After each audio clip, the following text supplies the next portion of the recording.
김두일의 페이스북 베스트 글. 안녕하세요.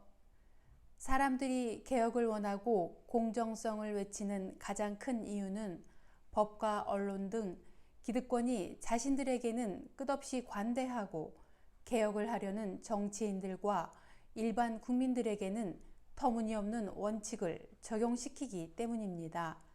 이를 이중잣대 혹은 내로남불이라고 합니다. 오늘 나레이션 할 내용은 뻔뻔한 자들의 행진곡 이중잣대입니다. 이 글은 9월 13일에 페이스북에 올린 글인데요.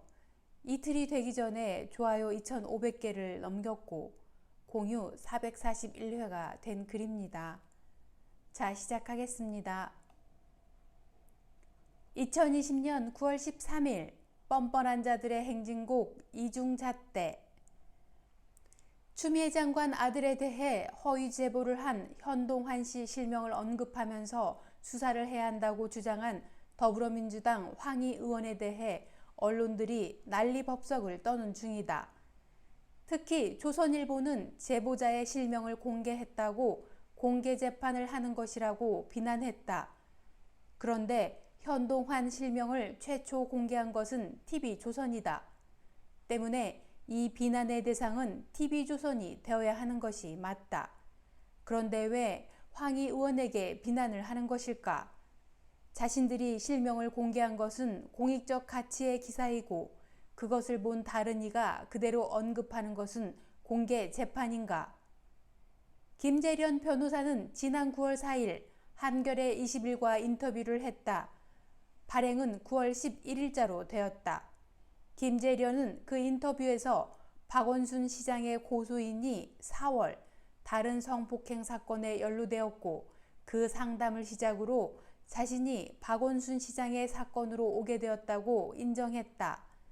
나는 이미 관련한 글을 썼었고 그 고소인이 총선이 있던 4월에 먼저 다른 성폭행 사건에 연루되어 있다는 것은 대부분의 기자들은 다 알고 있고 주진우 기자나 장용진 기자도 내가 알기로 이미 취재까지 다 했다.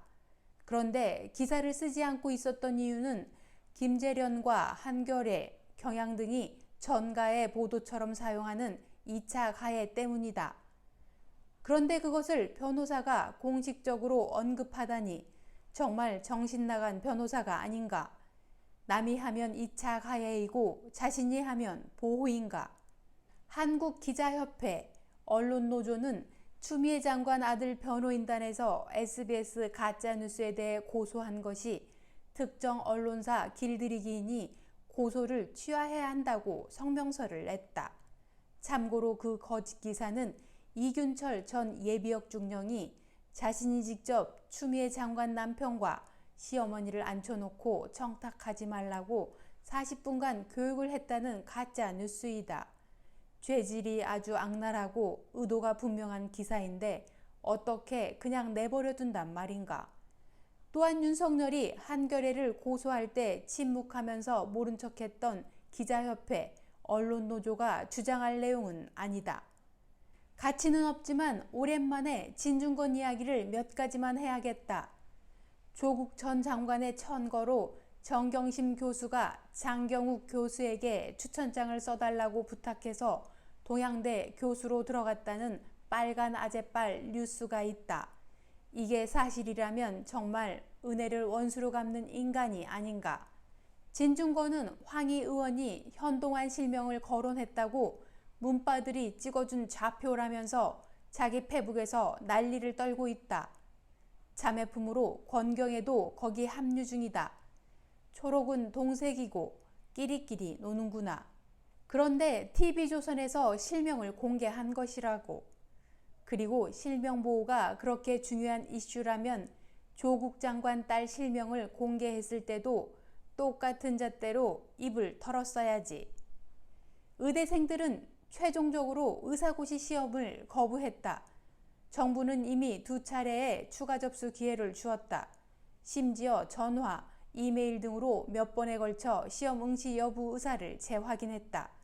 그럼에도 끝내 거부했다는 것이 지금 의사고시 미응시자들의 상황이다.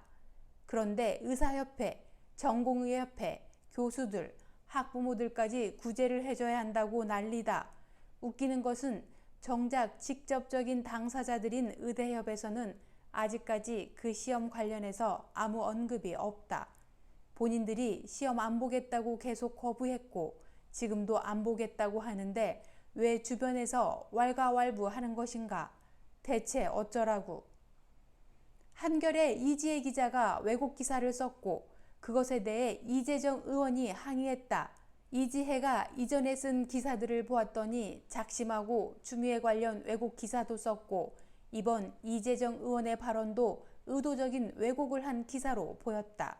문제는 이재정 의원 항의에 대해 한겨레 정치부장이 직접 나서서 이재정 의원에게 분단위로 전화를 걸어서 이지혜에 대한 실명과 태그를 지우라고 강요를 했고 심지어 김태년 원내대표에게까지 전화를 했다.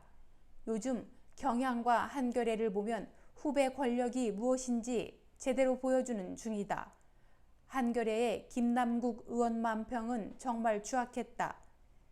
좀 지난 일이지만 진성 빨갱이 태영호가 이인영 통일부 장관의 사상 검증을 했던 것은 여전히 잊기 힘든 기억이다. 나는 올해의 가장 황당한 장면으로 꼽고 싶다. 이런 대목에서 빠지면 서운할 장제원이 있다. 그는 자식에게 문제 있는 공직자는 공직자의 자격이 없다는 말을 했지만 정작 자기 자식이 문제를 일으켰지만 사퇴를 하지 않았을 뿐더러 추미애 장관 아들 문제 제기를 하고 있는 중이다. 장제원의 선택적 기억력은 참으로 부러운 능력이다. 아직까지 순교를 외치고 있는 전광훈은 또 어떤가? 아, 진상들. 우리는 이렇게 뻔뻔한 적폐들과 여전히 싸우는 중이다. 비스티 보이스라는 화류계 종사자들의 이야기를 다룬 영화를 보면 호빠 선수인 재현이 자신이 오랜 시간 등쳐먹었던 술집 아가씨가 더 이상 돈을 주지 않자 무자비한 폭력을 행사하면서 사랑한다고 삐리리야 라는 대사를 하는 장면이 나온다. 오늘 예시한 상황들은 이 영화 속 어처구니 없으면서 충격적이기까지 한 장면과 딱히 달라 보이지가 않는다. 우리는 언제까지 이렇게 뻔뻔한 자들의 행진곡을 지켜보아야 하는 것일까? 감사합니다. 좋은 하루 되세요. 좋아요, 구독, 알림 설정은 희망입니다.